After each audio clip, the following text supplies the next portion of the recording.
Just just give him all the money. Give him all the money. Oh man. Angel Reese fans, big mad. Chicago Sky fans, big mad because we got ourselves a little pre-expansion draft trade involving the Chicago Sky. However, there's a little addendum. Give that general manager all the money. That's the reaction you'd expect when a franchise makes a bold winning move. But in the case of the Chicago Sky, it lands very differently given what their 2025 season looked like. This is a team that finished 10-34, near the bottom of the league. Yet on April 1st, they still made moves aimed at protecting their existing roster from the expansion draft instead of resetting or rebuilding. To many observers, it signaled a decision to run it back rather than start over. Around the same time, fans also noticed the team's promotional schedule for the upcoming season. Several themed nights were announced, but one in particular stood out by its absence: Barbie-themed branding, which many associate with one of the team's most visible stars, Angel Reese. That omission quickly sparked conversation online, with supporters reading into what it might mean for how the franchise is positioning itself commercially and culturally heading into the new season. As a result, neither team will select a player from Chicago's unprotected list in the expansion draft. So let me get this straight. And if you're looking for me to break down specifics of an expansion draft, you got to trade. Nah. Number 5 overall, first round. Number 21. Number 32. That's the WNBA picks. Right here, it looks like the Fire will receive a second round 17th pick. And the Tempo, they are getting a round 2 pick 26. Here's what actually went down with the Chicago Sky ahead of the expansion draft. The team struck agreements with both expansion franchises, the Portland Fire and Toronto Tempo, before the draft even took place. In exchange for draft compensation, both new teams agreed not to select any players from Chicago's unprotected list. As part of those deals, the Sky gave up significant draft assets, including a number 5 overall first-round pick, along with multiple second-round selections. In return, Portland received the number 17 pick in the second round, while Toronto picked up the number 26 selection. To understand why that matters, you have to know how expansion drafts are structured. Existing teams are allowed to protect a set number of players, while the rest are made available for new franchises to select. The goal is to help expansion teams build competitive rosters without completely dismantling established ones. Typically, teams use this moment to shed contracts, reset parts of their roster, or move on from players who don't fit their long-term plans. But in this case, Chicago chose a different path. They used draft capital to keep their current roster intact instead of reshaping it through the expansion process. What is funny, however, is the fact that Chicago felt anybody on their roster was worth protecting. I mean, that's the story here. Is that all right? Yeah. I think it's a good day for business. It was April Fool's, and this shit was for real. Angel Reese on the Chicago Sky. Yeah. Yeah, we all know them houses that's got the nice cars, but the house looks like it should be condemned. We all know.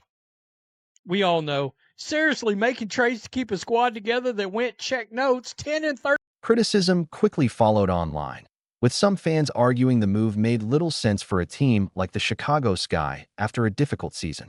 Comments ranged from frustration about roster direction to questions about what the long-term plan actually is.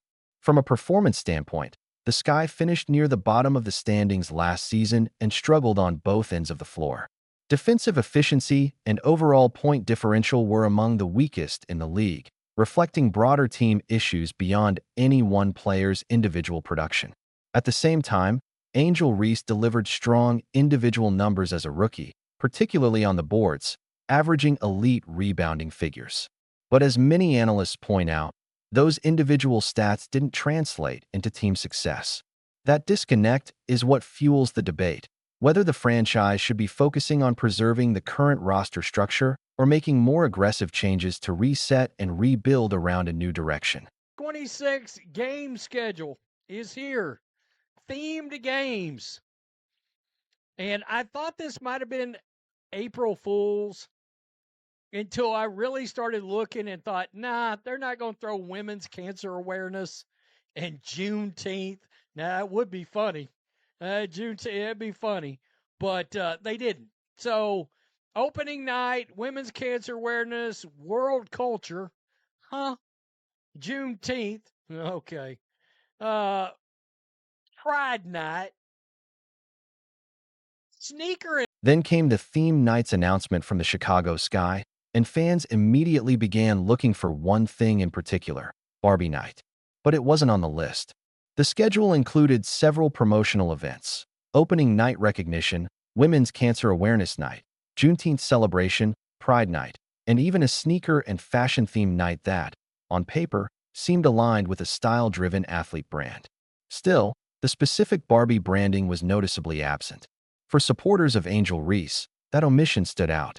During her rookie season, Reese embraced a highly visible, fashion-forward identity that included Barbie-inspired aesthetics, pink-themed outfits, and a strong personal brand presence that resonated heavily with parts of her fan base. Is Barbie night, ? Barbie night? We go to games because of Angel. Don't forget what happened last game. So let's see what this little dog's doing. Oh, yeah. Okay. Please let this mean you're trading Angel Reese. No Barbie night. I hope this is a sign that Angel will finally be free from y'all. I'm so glad I didn't buy season. Media reaction went beyond disappointment over a single promotional omission from the Chicago Sky. Fans began trying to connect a broader narrative based on recent roster and organizational decisions.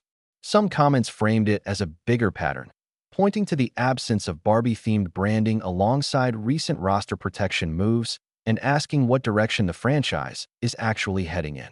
Others expressed frustration with the front office and questioned long-term decision-making. The conversation then often shifted back to roster history. Just a few seasons ago, the Sky were a championship team built around players like Candace Parker, Kalia Copper, Courtney Vandersloot, and Allie Quigley. Since then, that core has largely moved on through retirement, trades, and free agency, leaving the franchise in a very different position just a few seasons later. That contrast between championship success and recent struggles is what continues to fuel much of the current debate around the organization's direction. To protect some players that you can't pay a team to take, please trade Angel and Camilla. Y'all suck. Shut up. Hey, here's a winner, though. No need for Pride Night. I mean, yeah. Clown organization. It did not stop there, folks. Angel Reese is trending after the WNBA draft trade. Yeah. So after the trade that I just told you about a minute ago, Angel fans were in a... Now look at what the Chicago Sky are actually building around. Angel Reese is undeniably productive. In her rookie season, she set records for consecutive double-doubles and finished with historic rebounding totals for a first-year player. Those are real achievements that put her in rare company statistically. But as many analysts point out, individual production doesn't automatically translate into winning basketball without the right roster structure and balance around it. That's where the broader comparison comes in. The most successful teams in the league have consistently been built on more than one centerpiece. The Las Vegas Aces, for example, paired elite talent like Aya Wilson with a deep supporting cast that included shot creation, perimeter spacing, and defensive versatility across multiple positions. Similarly, the New York Liberty built their contender status by combining stars like Breanna Stewart and Jonquel Jones with veteran playmaking and defensive specialists, creating a more complete system on both ends of the floor. The pattern across contenders is clear. Championships are rarely the result of one standout player alone. They come from layered rosters with defined roles, depth, and cohesion.